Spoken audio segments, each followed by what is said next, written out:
Olá pessoal, me chamo Adson Ícaro, sou professor de Geografia e hoje estou aqui para dar continuidade à aula de Geografia para o sexto ano. O assunto que a gente vai discutir hoje é o espaço geográfico e suas representações, tá? Então, no decorrer da aula vocês vão perceber que existem inúmeras formas de representar a superfície, uma localidade, uma região, um país ou até mesmo o nosso planeta por completo. E esse é o objetivo da nossa aula de hoje. Vamos lá. É impossível reproduzir os elementos e as relações que compõem o espaço geográfico de maneira idêntica à realidade. Quando extraímos dados da realidade e fazemos sua transposição para a folha de papel, por exemplo, criamos um modelo de representação. Então preste atenção, quando vocês estiverem observando um mapa ou uma maquete, aquela representação ela não é idêntica à realidade. Nas representações, o objetivo é chegar ao máximo da realidade, certo? Com os elementos sendo representados como se fossem idênticos, mas na realidade não é. Existem diversos modelos que servem para diferentes usos. Todos eles apresentam a realidade com uma distorção, que é o que a gente vai ver a seguir. Primeira representação, a mais conhecida, é o globo terrestre. É um modelo tridimensional em formato esférico. É a representação mais fiel que se pode fazer da Terra, mesmo considerando que o planeta não é uma esfera perfeita. Então, se você observar um globo terrestre, aquela bolinha, aquela circunferência perfeita, porém, até o formato do nosso planeta Terra, ele é no formato geóide ou geoidal, do qual é achatado nos polos, polo norte e polo sul é achatado, e a lateral vai enlarguecer, vai se expandir. Então, não tem como ser uma circunferência perfeita. Mas para representação e demonstração, o globo terrestre tem aquela circunferência perfeita para representar melhor, para a gente ter uma ideia como é que seria o nosso planeta. E eu até selecionei uma imagem aí para vocês perceberem.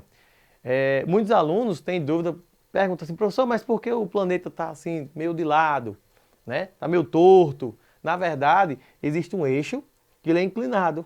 Por isso que nosso planeta é meio inclinado. E essa linha que vocês estão vendo aí no meio, a linha do Equador, que separa o nosso planeta dos lados, né? O lado de cima é o hemisfério norte e o hemisfério sul, também tem uma representação muito importante. Então, através de um globo terrestre, a gente pode observar os oceanos, os continentes, a localidade. Se você perceber, não dá para identificar elementos muito minuciosos, muito pequenos, como nome de cidades pequenas. Porque é uma representação que dá para ver os continentes, mas não dá para ver a divisão de cada município, de cada estado. Então vocês vão perceber, quando a gente estiver falando mais à frente de escala, que cada elemento, dependendo da escala, vai ser representado.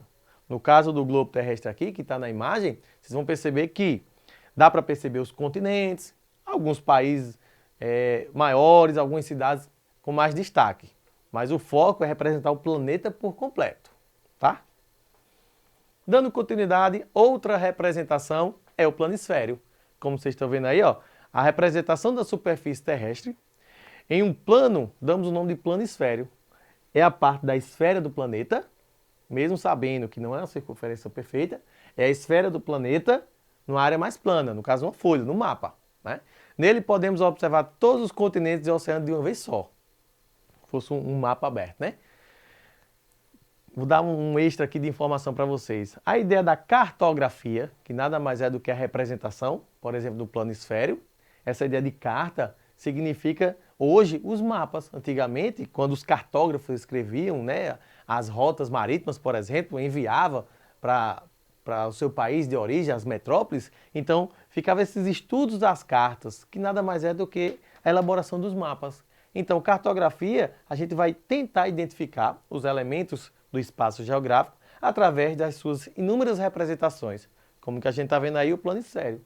E nesse planisfério aí vocês observam o formato dos continentes, em amarelo, os oceanos, alguns elementos como as linhas paralelas, linha do Equador, o meridiano de Greenwich, tem os trópicos de Câncer e trópico de Capricórnio, círculo polar ártico e antártico.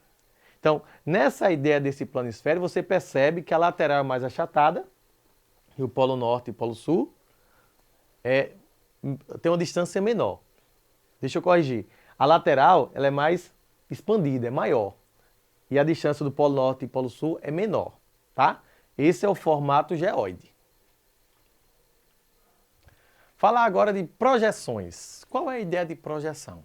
É a ideia de representar, né, através de uma imagem, uma projeção, e tem inúmeras formas. Eu vou citar 3 formas que são as 3 principais. Vamos ler comigo aqui.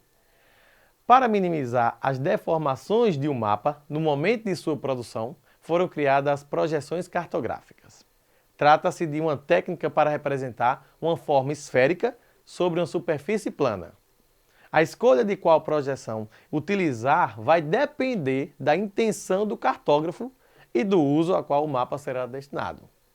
Podem ser priorizadas as formas dos continentes ou o tamanho de suas áreas, por exemplo.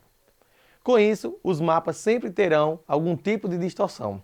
Quanto mais próximo estiver a superfície projetada em relação ao plano onde é feita a projeção, menor será a distorção da superfície. Coisa bem simples. Vamos imaginar como fosse um zoom. Se eu estou lá no satélite, no espaço, e dou um zoom até a superfície, quanto mais próximo chegar na superfície, melhor vai ser os elementos, vai ser mais definidos. Dá para perceber as principais características. Se eu estou no satélite e eu não dou um zoom tão próximo da superfície, com certeza terão elementos que não vai ser visível na representação no mapa. Então essa é a ideia da projeção. Dependendo da intenção do mapa, se você precisar ver uma parte da malha urbana, de uma cidade, então dá para perceber dando um zoom maior, que essa é a ideia da projeção. Tá? Eu coloquei aqui para a gente perceber 3 formas de projeção. A primeira e a mais comum é a projeção cilíndrica, né? Coloquei aí a representação do Brasil no planisfério completo, e logo abaixo tem um globo e uma representação ali como fosse uma folha envolvendo o nosso planeta. Então, pego uma folha, abro e tenho aí a projeção cilíndrica, mesmo sabendo que todas as projeções elas têm distorção. Não é uma representação ideal, real, que existe no nosso planeta e na superfície. Outra forma de projeção é a cônica. A mesma ideia, dependendo da intenção da elaboração da projeção, essa projeção cônica pode ser melhor do que a cilíndrica, por exemplo. Ela tem um formato aí parecido a casquinha lá do sorvete, para você ter ideia, e dependendo da situação, como está representada aí, ó, o Brasil, a América do Sul, até a Antártica, se eu quero representar alguma área dessa região, essa projeção cônica ela é melhor. Uma terceira projeção é a azimutal, que é uma projeção como se fosse tirando uma foto da parte de cima de uma bola, por exemplo. Então, se você for pegar uma área específica, como por exemplo aí está representando a Antártica aí, essa Antártica aí, a projeção melhor para se estudar é a azimutal, porque a localidade da Antártica, né, como fosse uma parte da circunferência, nessa projeção fica melhor de identificar todas as características da Antártica. Não podemos esquecer que cada projeção é uma ideia de representar a superfície que não tem como tornar 100% idêntica à realidade. Tá bom? Vamos entrar aí na ideia do zoom que eu falei anteriormente. Como é que é feita essa questão do zoom, da aproximação? É através da escala, do estudo das escalas. Então, a noção de escala. Na construção de um globo ou de um mapa, é preciso reduzir os elementos da realidade, mantendo as proporções. A relação entre as dimensões dos elementos representados no mapa e suas dimensões reais é chamada de escala. Então, lógico, enquanto mais longe eu tiver do zoom, mas eu coloco um zoom pequeno e aquele prédio vai ficar bem pequenininho. A dimensão é menor. Quando eu aproximo o zoom, que na verdade é a escala que a gente vai estudar já já, você vai perceber que o prédio vai ficar maior. A dimensão vai ser mais proporcional. Essa é a ideia de se estudar a escala e analisar qual a escala do mapa para a gente identificar os elementos representados no mapa ou no globo, tá? Quanto maior for a redução, menor será a quantidade de detalhe do mapa. Então, é aquela ideia do zoom. Se eu estiver lá longe, no satélite, e não der um zoom para chegar próximo da superfície, alguns elementos vão desaparecer. Se eu pego uma imagem de satélite e não dou um zoom, eu não consigo ver as ruas, as avenidas, as casas. Através do momento que eu dou um zoom maior, aí eu vou conseguir ver elementos, por exemplo, das cidades. Estradas, avenidas, posso ter uma floresta, né, rios. Então, esse estudo de escala que dá essa proporção para a gente identificar no mapa. Existem 2 formas de escala. a escala gráfica e a numérica. Vamos iniciar com a escala gráfica. É representada na forma de uma linha graduada, que eu vou mostrar já já a imagem, que indica as proporções de redução do terreno do mapa. Então vai ter uma escala, como se fosse uma régua, que eu vou mostrar já já, e ali a gente dá para perceber a dimensão, certo, da escala. É comum o uso de uma versão simplificada da escala gráfica, que informa a medida na realidade a que corresponde a cada centímetro do mapa. Então vocês vão perceber que a escala gráfica representa cada centímetro. Cada centímetro do mapa a gente vai identificar na realidade a dimensão.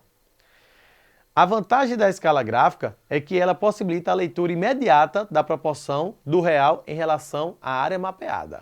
A gente chama na geografia assim a imagem real e a imagem virtual, tá?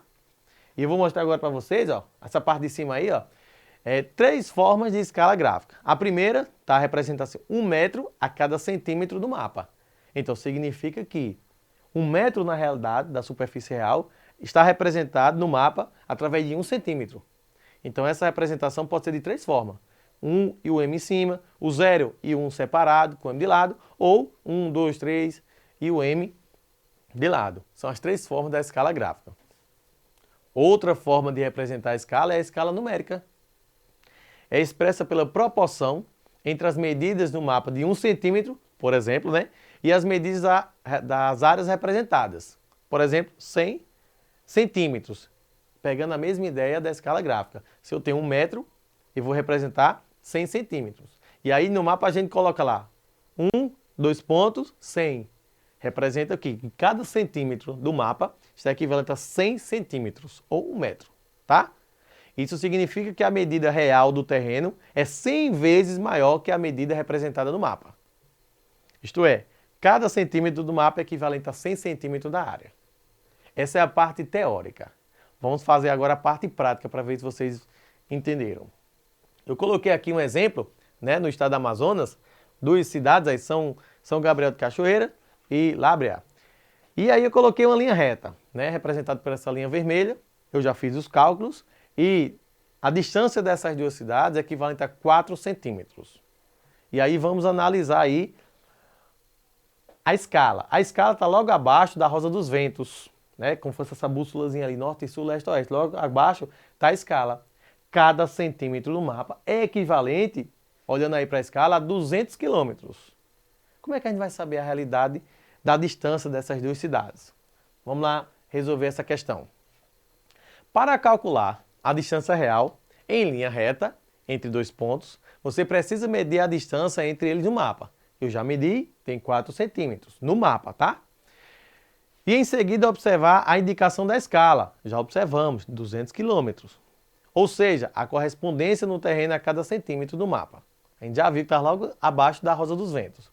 No caso do mapa reproduzido abaixo, a escala é de 1 centímetro para 20 milhões de centímetros. Ou seja, a cada centímetro no mapa corresponde a 20 milhões de centímetros, que no terreno é equivalente a 200 quilômetros. Na realidade, né? 200 quilômetros. Como informa a escala gráfica. Logo, se a distância em linha reta entre os dois pontos, na cidade A para a cidade B no mapa, é de 4 centímetros, eu faço uma conta simples de multiplicação, que a distância na realidade entre as duas cidades é de 800 quilômetros. E como é que eu cheguei nesse resultado? Eu peguei a escala, que é 200 quilômetros, e multipliquei pela distância em linha reta das duas cidades no mapa. Eu fiz o cálculo no mapa, peguei uma réguazinha da cidade A para a cidade B, 4 centímetros. Quanto é a escala? 200. E eu pego 200 vezes 4, que dá 800 quilômetros. Tranquilo? Essa é a parte prática. Então, qualquer distância que você vai representar no mapa, se você quiser saber na realidade, você pega uma régua, vê o centímetro, olha para a escala e multiplica. E aí você tem a distância real. Lembrando que é em linha reta. Porque muita gente se confunde. Vou dar um exemplo. Daqui para Campina Grande.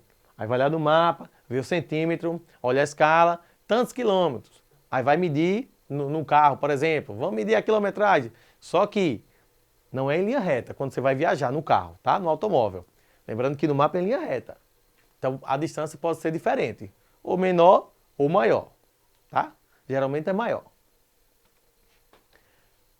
Mudando de assunto, voltando às representações, eu queria falar para vocês alguns elementos importantes na hora da leitura de um mapa.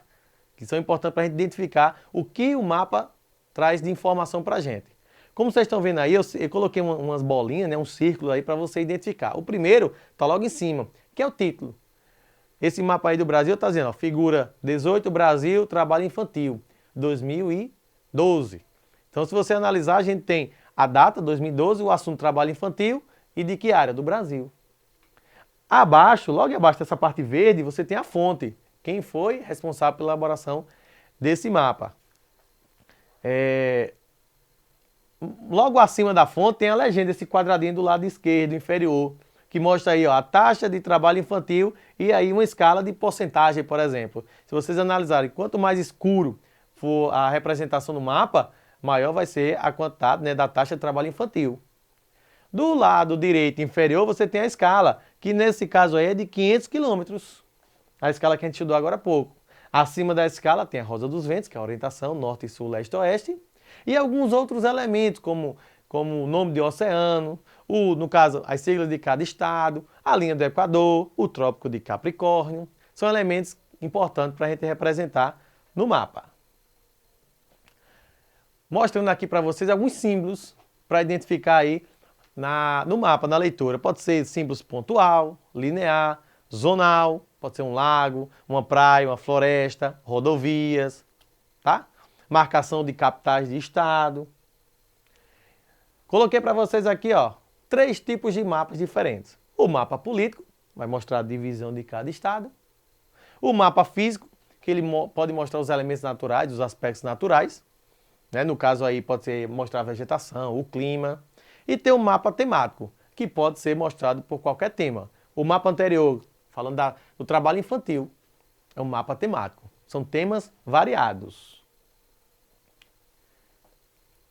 Outras representações. Muita gente deve se lembrar aí que na lista telefônica, antigamente, vinha os croquis, mostrando aí os bairros, a cidade toda, né, as ruas. E aí era interessante você procurar a sua rua, né? Onde é que eu moro? Como é o nome da rua? E aí era até uma diversão para as crianças. Essa representação é o croquis, sem tantos elementos, certo? Mas com questão de localização de ruas, nomes e a dimensão da cidade. Outra representação é a maquete, como tem essa imagem aí, ó, que dá para você simbolizar a parte da vegetação, das casas, das edificações. E aí, dependendo da criatividade, cada elemento vai ser representado na maquete.